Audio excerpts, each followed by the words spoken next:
Bueno, buenos días a todos, muchas gracias por la invitación. Les voy a presentar mi trabajo de investigación que hicimos en conjunto con la doctora Marcela García y la sección de infectología ocular. Bueno, a modo de introducción, sabemos que la endoftalmitis endógena es una infección que se produce como consecuencia de la migración de un foco externo que atraviesa la barrera hematocular y produce la invasión en el ojo. Es una enfermedad que generalmente se produce por migración del foco a nivel sanguíneo, pero que, como sabemos, podemos tener infecciones de otras partes del cuerpo, como ser de piel y partes blandas, o infecciones genitourinarias. Los síntomas suelen ser muy inespecíficos, desde visión borrosa, miodesopsias, dolor, ojo rojo, o presentarse de manera asintomática.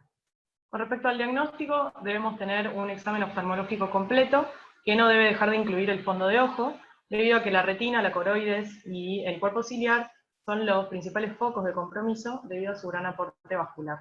Así podemos encontrar múltiples formas de presentación, como focos infecciosos en el polo posterior, hemorragias retinales, tanto centrales como periféricas, focos de retinitis, edema de papila, hasta incluso compromiso orbitario y extraorbitario.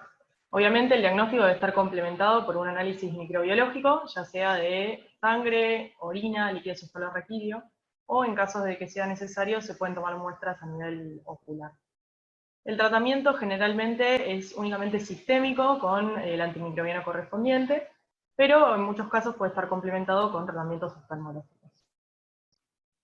Entonces, sabemos que la endoftalmitis es una infección ocular que suele ser poco frecuente, que normalmente su curso es indolente, pero que dejado su libre evolución puede dar daños irreversibles a nivel ocular. Es por esto que debemos diagnosticarla y tratarla en forma temprana. Así, haciendo una revisión bibliográfica, encontramos que dentro de las estadísticas publicadas existe una incidencia entre un 2 a un 15%, pero no encontramos publicaciones a nivel de América Latina. Es por esto que, debido a que el paciente es un paciente que suele ser crónico, con múltiples intervenciones, y que es una enfermedad que se puede confundir con otras entidades oftalmológicas, es que nos propusimos conocer cuáles son las estadísticas locales.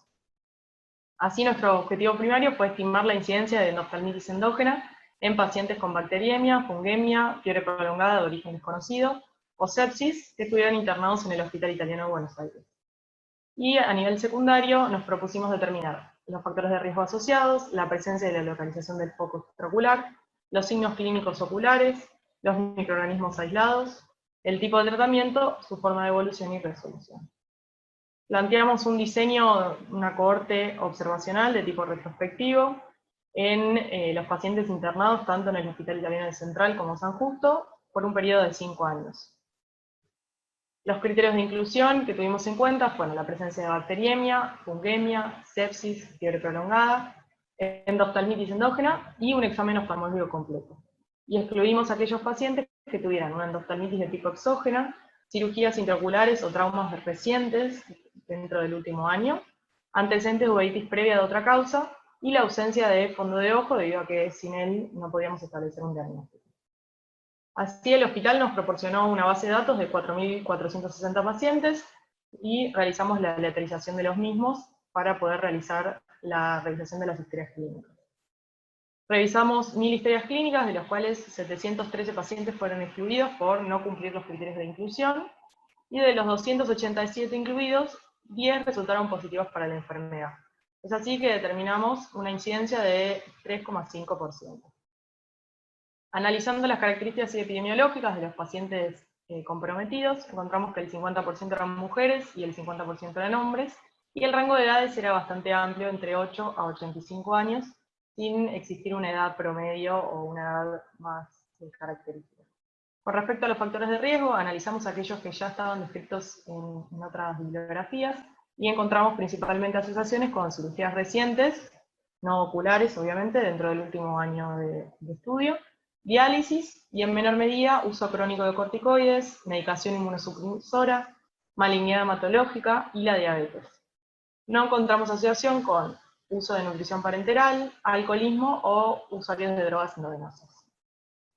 Con respecto a las fuentes de infección, en el 60% de los casos pudimos determinar que el origen del agente infeccioso era sanguíneo, En el 10% de urocultivos, y un 10% fue un paciente que tenía una infección de piel y partes blandas. Tuvimos un 20% en el cual no pudimos identificar la fuente de origen del patógeno. Dentro de los gérmenes aislados, los más prevalentes fueron el Staphylococcus aureus y la Candida albicans, entre otros que pudimos encontrar. Con respecto a los signos y síntomas, como ya dije, es una enfermedad que suele ser asintomática, o muchas veces los pacientes no pueden referir si tienen síntomas o no, debido a que pueden estar intubados o sedados. En nuestro caso, 9 de los pacientes no refirieron síntomas, y uno solo se presentó con una visión borrosa, con disminución de la agudeza visual progresiva, y al examen oftalmológico encontramos una uveitis anterior, vitreitis y edema córneo.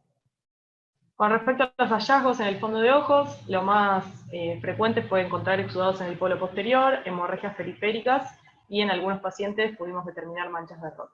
Pero no pudimos hallar vasculitis, edema de papila, desprendimiento de retina, ni compromiso orbitario o extraorbitario. Con respecto al diagnóstico, a todos se les realizó fondo de ojo, y a este único paciente que presentó síntomas y mayor compromiso ocular, se le realizó toma de muestra de humor acuoso de cámara anterior, el cual vino. Con respecto al tratamiento, a todos se les realizó el tratamiento sistémico apropiado según sensibilidad y resistencias, y a este paciente que tuvo mayor compromiso y que no presentaba una evolución favorable únicamente con el tratamiento sistémico, se complementó el mismo con inyecciones intravítreas, sin requerir nuevos tratamientos posteriores. Entonces sabemos que la endoftalmitis es una enfermedad que es poco frecuente y que generalmente resuelve únicamente con el tratamiento sistémico, pero que en algunos casos, si no tenemos en cuenta las complicaciones oftalmológicas, puede generar daño irreversible. Obviamente las incidencias fueron disminuyendo con el advenimiento de los antibióticos, y actualmente en las publicaciones reportadas encontramos una incidencia entre un 2 y un 15%. En nuestro medio determinamos una incidencia del 3,5%, por lo tanto podemos decir que estamos dentro del rango promedio, dentro de los límites inferiores. Con respecto a los patógenos aislados, tenemos que determinar qué es lo más frecuente según país, y así los países occidentales cuentan con mayor prevalencia de endocarditis infecciosas o de infecciones de piel, y por lo tanto son las bacterias gram positivas como el Staphylococcus aureus y el Streptococo los patógenos que suelen rescatarse.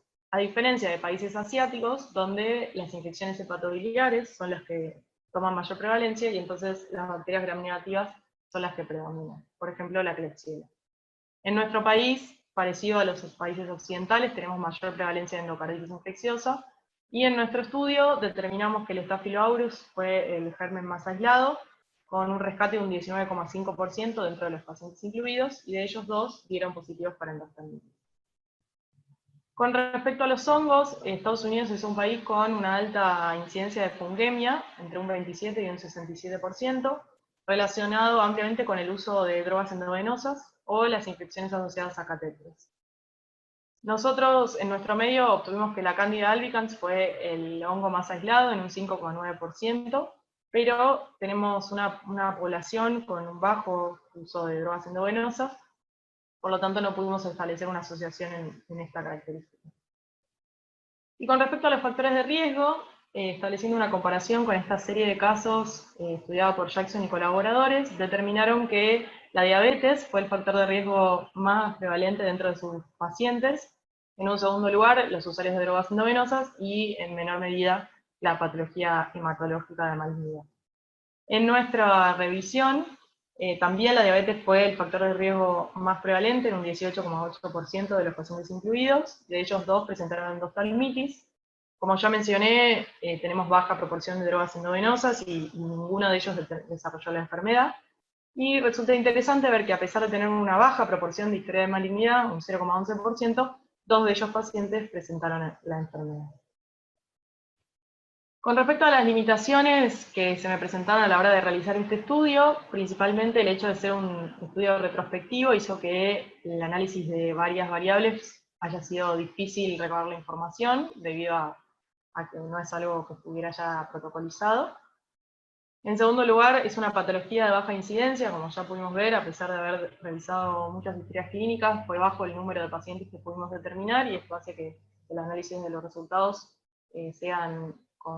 tengan menor, no sean tan estadísticamente significativos.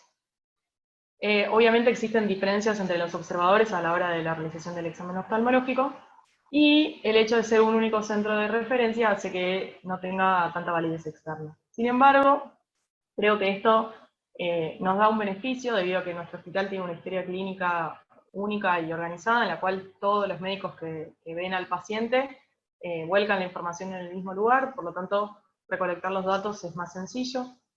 El hecho de haber hecho la aleatorización de la base de datos nos permitió disminuir el sesgo de selección. Y por último, me parece importante mencionar que tanto el servicio de clínica médica como el de infectología del hospital tienen como rutina a todos los pacientes que presenten principalmente bacteriemia o algún signo de sepsis, se les pide de rutina un fondo de ojo. Esto nos permite determinar en forma temprana si existe algún signo de compromiso del globo ocular. Bueno, como conclusiones entonces, determinamos que tenemos una incidencia dentro del rango promedio de las estadísticas halladas, y debemos tener siempre esta enfermedad en mente con el fin de sospecharla, diagnosticarla y tratarla en forma oportuna. No debemos dejar de realizar el fondo de ojo a todos nuestros pacientes con el fin de poder detectar esta enfermedad y que no genere consecuencias en el globo ocular. Muchísimas gracias.